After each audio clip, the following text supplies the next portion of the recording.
Some love stories transcend death itself. When 82-year-old Harold Mitchell walked onto the Tonight Show stage with careful, measured steps, nobody expected him to share the most heartbreaking love story in television history. Jimmy Fallon had planned a light-hearted segment about long marriages. Tom Hanks was there to promote his latest film, but what Harold revealed about his 60-year marriage to his late wife, Dorothy, would silence the studio and prove that true love doesn't end when memory fails. The cameras were rolling, the audience was smiling, and then Harold spoke 5 words that changed everything. I wrote her love letters. What came next wasn't just television. It was a masterclass in devotion that would leave two Hollywood legends speechless and redefine what it means to love someone until death do you part.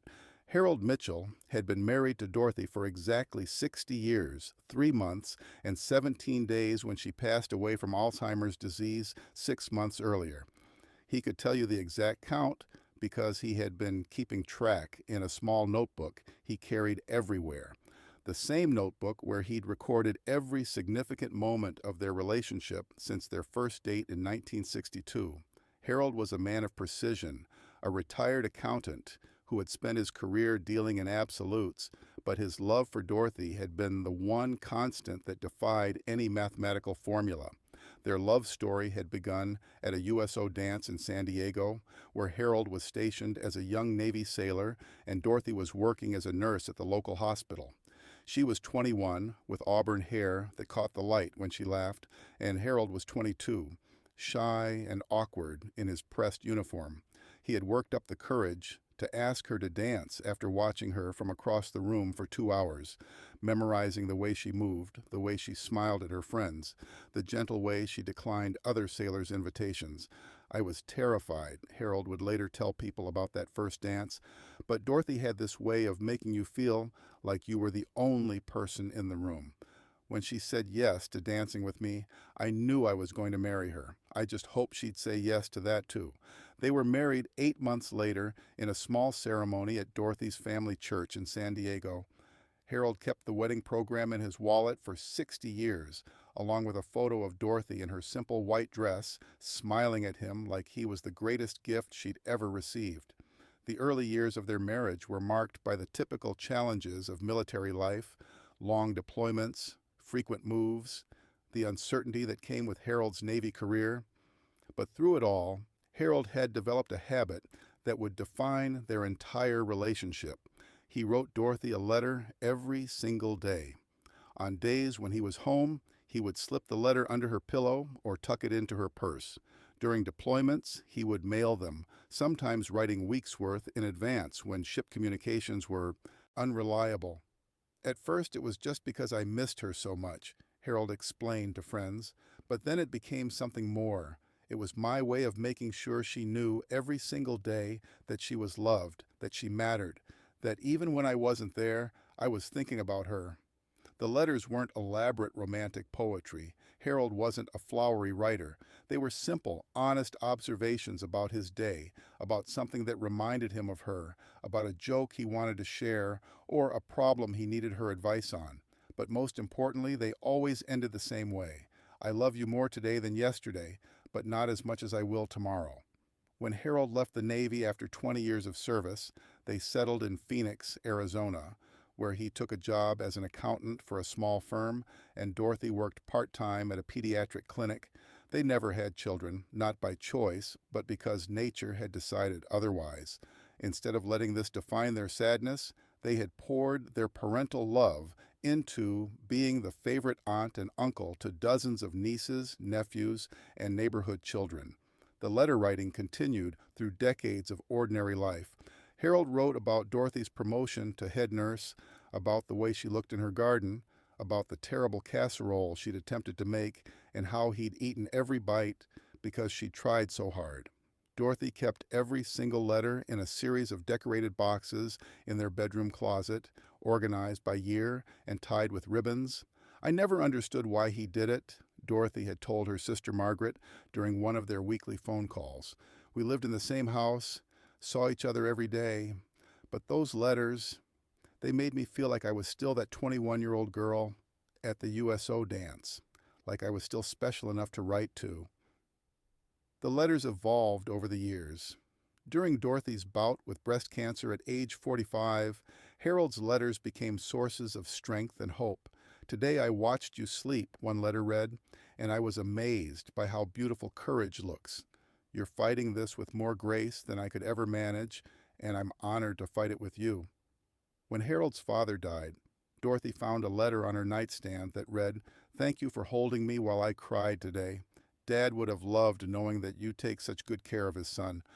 As they aged, the letters became more precious, more intentional.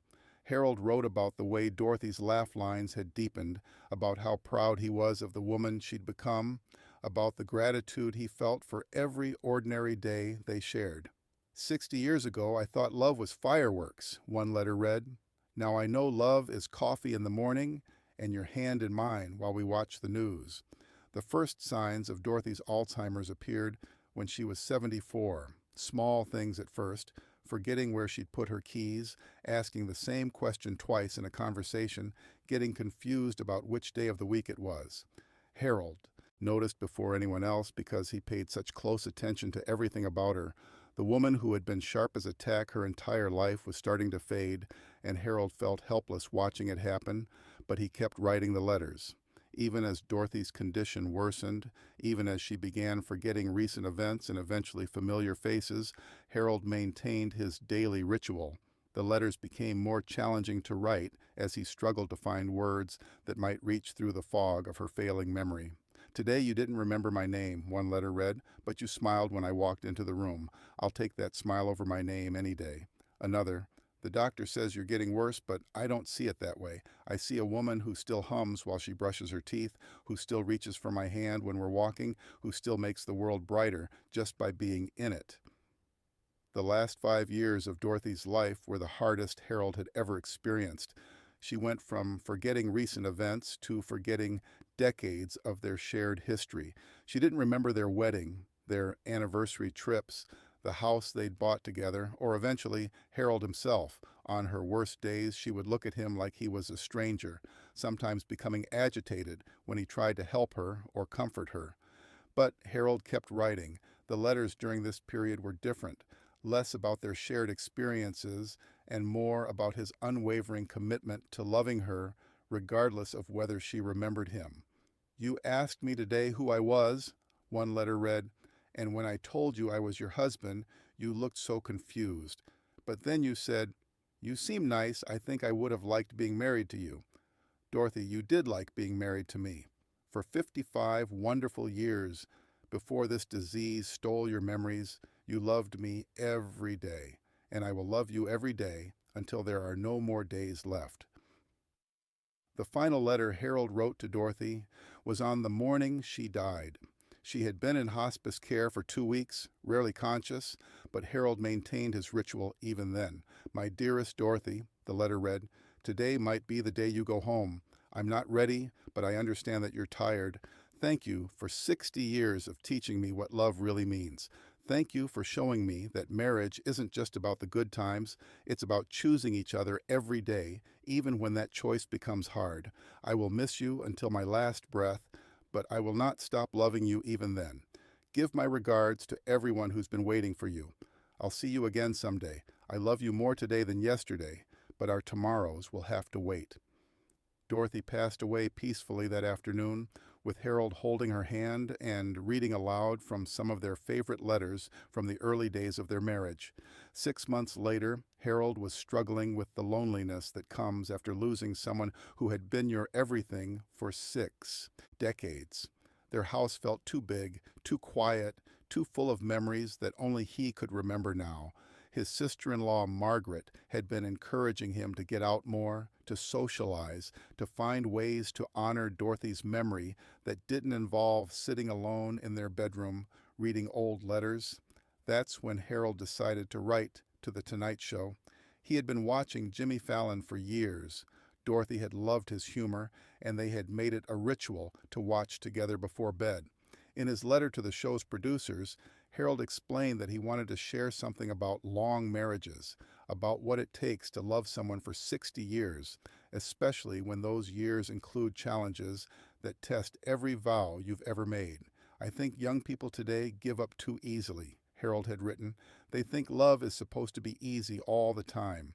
But real love is work, beautiful work, but work nonetheless. I'd like to share what I've learned about making a marriage last. The Tonight Show producers were immediately intrigued. Love stories from elderly couples always resonated with audiences, and Harold's letter had a sincerity that stood out among the hundreds of submission letters they received each week.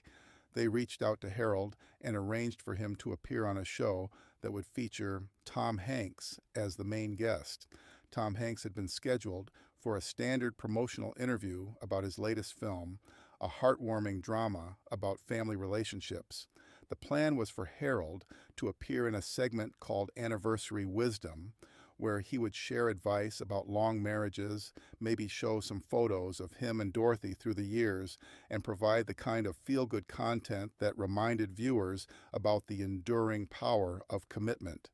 What nobody knew was the full extent of Harold's story.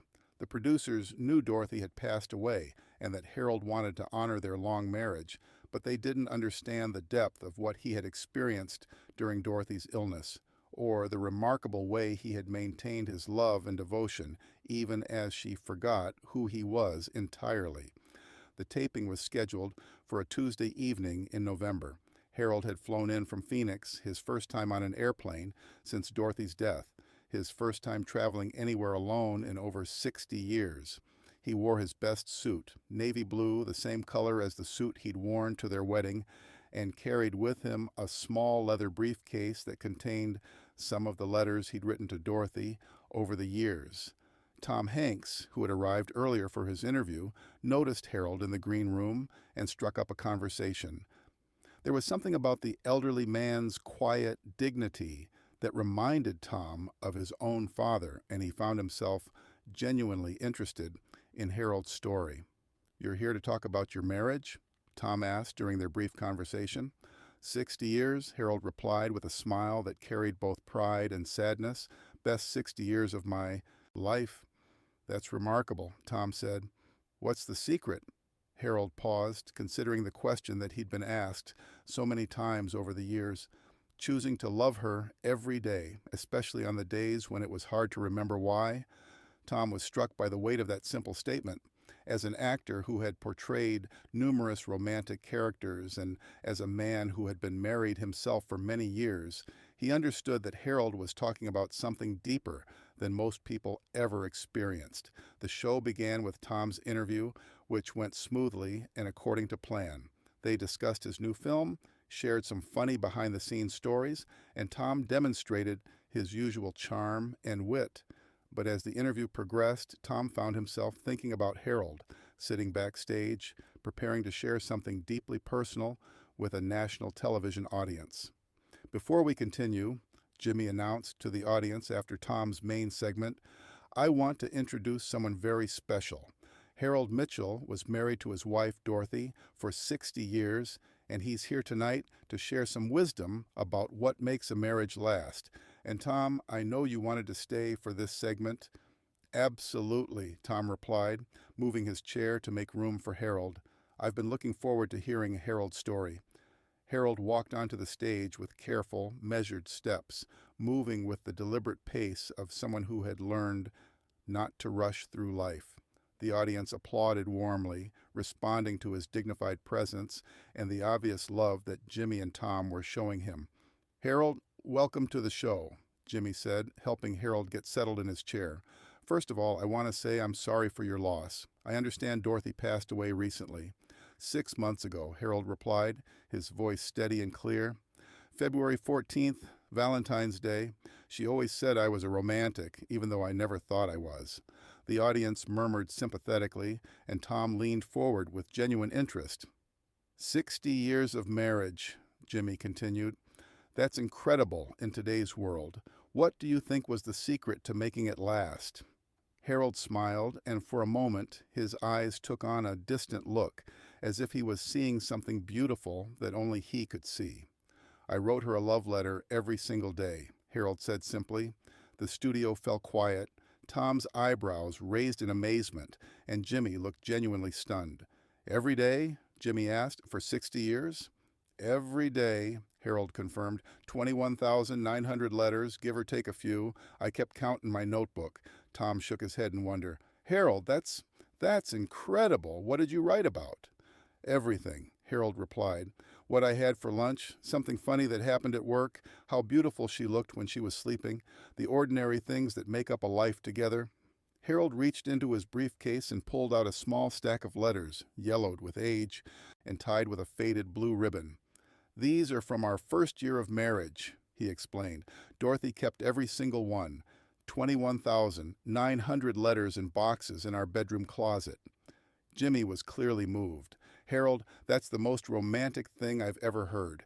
What made you start doing it? I was in the Navy when we got married, Harold said. Deployed a lot. Writing letters was the only way to stay connected when I was gone. But then, when I came home for good, I realized the letters weren't just about the distance. They were about making sure she knew every single day that she was loved, that she mattered. Tom was listening intently, clearly affected by Harold's story. Did Dorothy write back? Harold's smile became tinged with sadness. She tried, especially in the early years, but she was never much of a writer. She used to say that my letters were enough words for both of us. She'd rather show her love than write about it. Can you read us one of the letters? Jimmy asked gently. Harold carefully untied the ribbon and selected a letter from the middle of the stack. He unfolded it with shaking hands and cleared his throat. This one is from October 15th, 1965, he said. Dorothy was sick with the flu, and I had stayed home to take care of her. He began to read. My dearest Dorothy, today you have been the most beautiful sick person I have ever seen. Even with your red nose and messy hair, you are still the prettiest girl at the USO dance.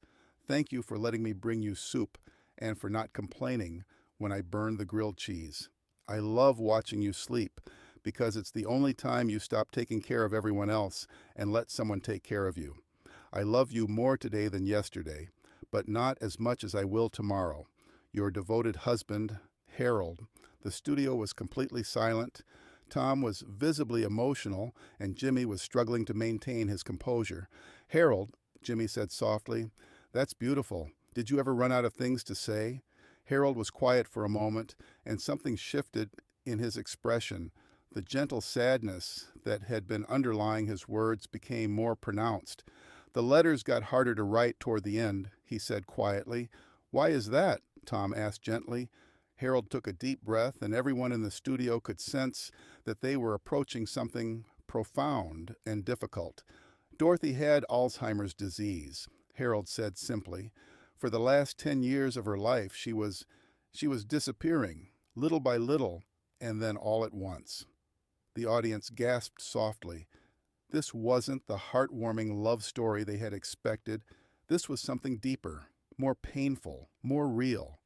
I kept writing the letters, Harold continued, his voice growing stronger, even when she couldn't remember who I was, even when she would look at me like I was a stranger, even when she forgot our wedding, our life together, everything we had built. Jimmy felt tears beginning to form in his eyes. Why? Why did you keep writing when she couldn't remember? Harold looked directly at Jimmy, then at Tom, then out at the audience, his eyes clear and determined. Because she forgot me, but I never stopped loving her, and I hoped, maybe she could feel it even when she couldn't remember it. Tom Hanks broke down completely. Tears streamed down his face as he looked at this elderly man who had continued to love his wife even when she no longer knew who he was. Jimmy was struggling to speak. Harold, can you tell us about those later letters? Harold reached into his briefcase again and pulled out another stack of letters, these ones more recent, written on different paper with slightly shakier handwriting. This one is from 3 years ago, Harold said, selecting a letter carefully. Dorothy had been in memory care for 6 months, and she hadn't recognized me in weeks. He cleared his throat and began to read. My dearest Dorothy, today when I visited you, you asked me who I was. When I told you I was your husband, you said, I don't remember having a husband, but if I did, I hope he was as kind as you. Dorothy, you did have a husband, me, And you loved me for 57 years before this disease took your memories, but it can't take my love for you. I love you more today than yesterday, and I will keep loving you, even if there are no more tomorrows to love you in. Your devoted husband, Harold. The studio was completely silent except for the sound of people crying. Tom had buried his face in his hands, and Jimmy was openly weeping. Harold, Jimmy managed to say, how did you do it? How did you keep loving someone who didn't remember you? Harold smiled through his own tears. Because love isn't about being remembered, Jimmy. Love is about choosing to remember.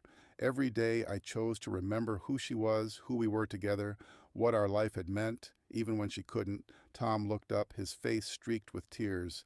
Harold, you are the most remarkable man I've ever met. No, Harold said gently. I'm just a man who was lucky enough to love someone worth remembering. Jimmy took a shaky breath. Harold, is there anything else you want people to know about Dorothy? About your marriage? Harold was quiet for a moment, considering the question. Today would have been our 61st anniversary, he said finally. Dorothy died 6 months ago today, Valentine's Day. She always said I planned it that way so I'd never forget our anniversary. He paused, smiling at the memory. I want people to know that Dorothy was the kindest person I ever met. She never met a stranger, never turned away someone who needed help. She would have loved that I'm here tonight, talking about our love, because she always believed that love was meant to be shared. Harold reached into his briefcase one more time and pulled out a final letter. This is the last letter I wrote to Dorothy, he said, on the morning she died. He unfolded it carefully and began to read. My dearest Dorothy, I think today might be the day you go home. I'm not ready, but I understand that you're tired. Thank you for 60 years of teaching me what love really means. You showed me that love isn't just about the good times. It's about choosing each other every day, even when that choice becomes hard. I will miss you until my last breath, but I will not stop loving you even then. Give my regards to everyone who's been waiting for you. I'll see you again someday. I love you more today than yesterday, but our tomorrows will have to wait. Your devoted husband, Harold. There wasn't a dry eye in the studio. The audience was openly crying. Tom was sobbing, and Jimmy was so overcome with emotion that he couldn't speak for nearly a minute. When Jimmy finally composed himself enough to talk, his voice was thick with emotion. Harold, he said, thank you for sharing Dorothy with us. Thank you for showing us what real love looks like. Tom stood up and walked over to Harold, pulling him into a gentle embrace. Harold, Tom said, you have honored your wife and your marriage in the most beautiful way possible. Thank you for teaching us what devotion really means. Harold hugged Tom back, and then Jimmy joined them, and for a moment, 3 men from different generations stood together, connected by the universal truth that love is the most powerful force in human experience. As the segment ended and the camera stopped rolling, something unprecedented happened. The entire studio audience rose to their feet in respectful silence. No one applauded. No one made a sound. They simply stood, honoring Harold and Dorothy's love story with the reverence it deserved. Harold's appearance on The Tonight Show became the most watched segment in the show's history. The video was shared millions of times across social media, but not as entertainment, as education. People shared it with their spouses, their children, their friends, as an example of what commitment really means. Marriage counselors began showing the segment to couples in therapy. Wedding officiants included references to Harold and Dorothy's story in their ceremonies. The phrase, love is about choosing to remember, became a rallying cry for couples facing their own challenges. Harold received thousands of letters from people around the world who had been moved by his story. Young couples wrote to thank him for showing them what they should aspire to. Elderly couples wrote to share their own stories of enduring love. People caring for loved ones with Alzheimer's wrote to thank him for giving them hope and strength. But perhaps the most meaningful response came from the Alzheimer's Association, who invited Harold to become a spokesperson for their organization. Harold agreed not to share his story as tragedy, but to share it as proof that love can triumph even over the cruelest diseases. Alzheimer's took Dorothy's memories, Harold would say in his speeches, But it couldn't take our love. Love doesn't live in memory, it lives in choice. Every day we choose to love, whether our loved ones remember us or not. Harold donated all of Dorothy's letters to the Smithsonian Institution, where they became part of an exhibit on American love stories. But he kept the last letter he wrote to her, carrying it in his wallet next to her photo, a reminder that some love stories don't end with death. They just continue in different ways. Tom Hanks stayed in touch with Harold, calling him regularly and even visiting him in Phoenix. Harold taught me something about love that I had never understood, Tom said in later interviews. He showed me that real love isn't about what you get back. It's about what you choose to give every single day, regardless of the circumstances. Jimmy kept a photo of Harold on his desk next to the letter Harold had given him, a copy of one of the letters from the early days of his marriage to Dorothy. It reminds me that real love stories aren't fairy tales, Jimmy said. They're about ordinary people making extraordinary choices to love each other, even when it's hard. And Harold continued writing letters, not to Dorothy, he couldn't mail letters to heaven, but to young couples who wrote to him seeking advice, to caregivers struggling with their own loved one's dementia, to anyone who needed to be reminded that love is a choice we make every day, not a feeling that happens to us. People ask me if I'm lonely without Dorothy, Harold would write in these letters. I tell them that I carry 60 years of love with me everywhere I go. I am not alone. I'm accompanied by every laugh we shared, every letter I wrote, every ordinary moment that made up our extraordinary life together. Dorothy may not remember our love story, but I remember enough for both of us, and that is enough. Sometimes the most powerful love stories are not about passion or romance or grand gestures. Sometimes they're about choosing to write a letter every day for 60 years, choosing to keep writing even when the recipient forgets who you are, choosing to love someone so completely that their memory lives on in your devotion long after they're gone. Harold and Dorothy's love story proved that true love doesn't end with death, doesn't fade with memory loss, doesn't diminish with time. It just transforms, becoming something bigger than two people, becoming a testament to the power of human connection that inspires others to love more deeply, more faithfully, more completely. 21,900 letters, 60 years of marriage, one man's unwavering devotion to a woman who forgot him but never stopped being loved by him. That's not just a love story. That's proof that love really can conquer all, even when all seems lost.